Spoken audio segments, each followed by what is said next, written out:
मैंने मुरली में पढ़ा था कि क्या बातें थी, क्या धारणाएं थी जिनसे मम्मा मम्मा बनी। 2001 की एक वाणी थी जिसमें मैंने पढ़ा, तो सबसे 4 बातें उसमें बताई थी। तो उसमें पहली बात थी कि मम्मा ने खुद को उस नजर से देखा जिस नजर से बाबा ने उनको देखा। बाबा हमें जिस ऊंची और श्रेष्ठ नजर से देखता है, हम नहीं देखते खुद को। हम छोटी छोटी परेशानियों में परेशान हो जाते हैं। इनफैक्ट जब परेशानी आती है तो हम बाबा को भूल जाते हैं। लेकिन जिस श्रेष्ठ नजर से कि तुम मेरे नूरे रतन हो, तुम मेरे कल्प पहले वाले विश्व महाराजा विश्व महारानी बनने वाले बच्चे हो, तो क्या समस्याएं हमको हरा सकती हैं? कोई राजा डरता है क्या?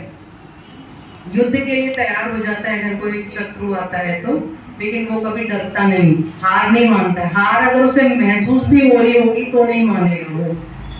हम सब जानते हैं ना कि अकबर से लड़े महाराणा प्रताप। वो जानते थे कि वो छोटे से राजा हैं और अकबर इस देश का पूरा बादशाह था, उसके पास जो लश्कर था, लेकिन उन्होंने हार नहीं मानी क्योंकि वो राजा थे। तो हम क्यों हार मानते हैं? क्योंकि हम अपने श्रेष्ठ स्वरूप को, स्वमान को, स्थिति को भूल जाते हैं। और बाबा ने फिर आगे बोला कि मम्मा ने कभी भी ड्रामा पे क्वेश्चन नहीं उठाया, ऐसे क्यों होता है, इसका व्यवहार ऐसा है, उसका व्यवहार ऐसा। ना कभी महावाक्यों पर डाउट उठाया कि बाबा ने क्या ऐसे क्यों बोला, कल तो बाबा ने ऐसे बोला था, आज बाबा ने ऐसे बोल दिया। ये चीजें थी जिन पे मम्मा अचल अडोल रही और मम्मा मम्मा बनी।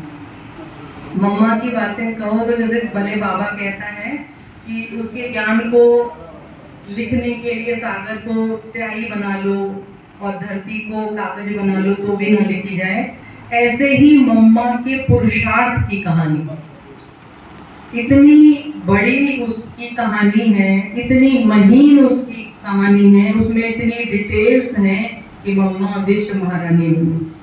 मम्मा की गंभीरता, रमणीकता, कहते ना मम्मा को कभी किसी ने ऐसे हंसते नहीं देखा जैसे कि उनके दांत दिखाई दे जाए, और हम तो बातों पे ऐसे हंसते। मतलब कितनी बड़ी धारणा है, कितना अंदर से ठहराव होगा उस आत्मा में, सोच के वंडर लगता है। रमणीक भी थी, हर्षित मुख भी थी, लेकिन कभी आवाज से मम्मा हंसी नहीं। बाबा पे इतना निश्चय कि एक बारी चिड़िया का अंडा गिर गया था बाबा के कमरे में, तो बाबा ने कहा इसे मम्मा खाई, तो मम्मा ने मुंह खोल दिया। ये नहीं अरे बाबा ऐसे कैसे बोलते हो आपकी, मैं तो मतलब हम तो योगी हैं और ऐसे थोड़ी, क्यों ही निकल जाता है तो गले तो गंदा है, ऐसे थोड़ी खाएंगे बाबा, खोल दिया मुंह। क्योंकि निश्चय था ना बाबा का, जब जीवन उसको दे दिया तो वो जैसे चलाए, जैसी वो परीक्षा ले। हमें तो खराब करना है कि बाप को नहीं पता बच्चे को क्या चाहिए, सब पता है, लेकिन हम हिल जाते हैं क्योंकि हम अपनी बुद्धि का इस्तेमाल करते हैं। हमारे पास जो कलयुगी बुद्धि है, हम उससे लोगों को देखते हैं, उससे देखते हैं किसका व्यवहार है अच्छा है, किसका बुरा है। हमको संस्कार स्वभाव का चश्मा उतार के ड्रामा का चश्मा पहनना पड़ेगा, तब जाके चीजें क्लियर होंगी, तब जाके हम कोशिश कर सकते हैं कि हम मम्मा के बताए हुए रास्ते पर चलें। तो बातें तो बहुत गहरी हैं, बहुत गहरी है। मम्मा खुद में एक सागर है। बाबा कहता है मेरा हर एक बच्चा ज्ञान का सागर है, लेकिन मम्मा खुद में एक सागर है।